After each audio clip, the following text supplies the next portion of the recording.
why men felt threatened by women. Okay, so if you go check out the original audio, acted out beautifully by Jordan Ate, the audio is saying, "I asked a male friend, why do you feel threatened by women?" And he said, "As I fear they might make fun of us or laugh at us," something like that. And then she asked a female friend, "Why are you afraid of men?" It's like, "Oh, I'm afraid they might kill us." And so I go to the comments and all you see is like, "Yeah, it's all men. We have to think it's all men. It's all men." And like, I'm speaking out against it's not all men. Not trying to be a freaking pick me, but it's just like, I thought we were past the point of grouping an entire group of people based off one physical characteristic. Because that's how you get into racism and misandry and misogyny. Like, am I crazy? It's like, I understand that we have to analyze this, that men and women are different.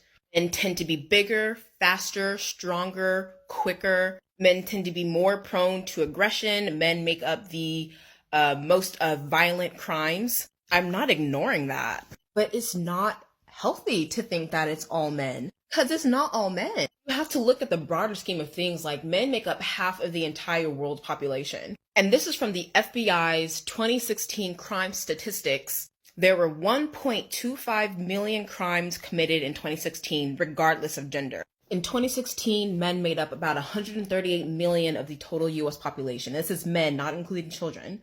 Assuming that all of the individual crimes that were committed by men, which is not the case, and assuming that every single one was done by one individual man and not a repeat offender, that doesn't even make up 1% of the total men in the United States. Yet we have these people saying it's all men. Like, that's crazy. Like, imagine having a black person come up and shoot you, and then you say all black people are thugs. We call that racism.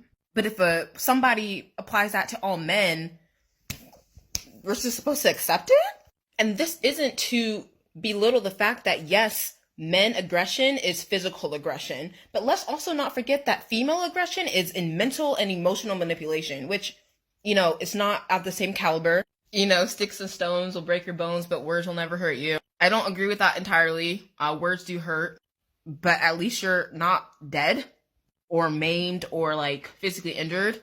The two forms of injury, mental and emotional injury versus physical injury, aren't really comparable. I never really liked how that word is pronounced, comparable. It's like comparable, because you compare things. Besides the point. But yeah, the whole point of this rant is, like, it's not all men. You have to put things in perspective. If you have that sort of trauma because you have been hurt by men, which is absolutely fine, but go seek therapy, because it's not healthy to apply such things like that to every single man that exists in the world. Like, that's just crazy. I've got faith in some of y'all, that's what I'm trying to say. I don't know.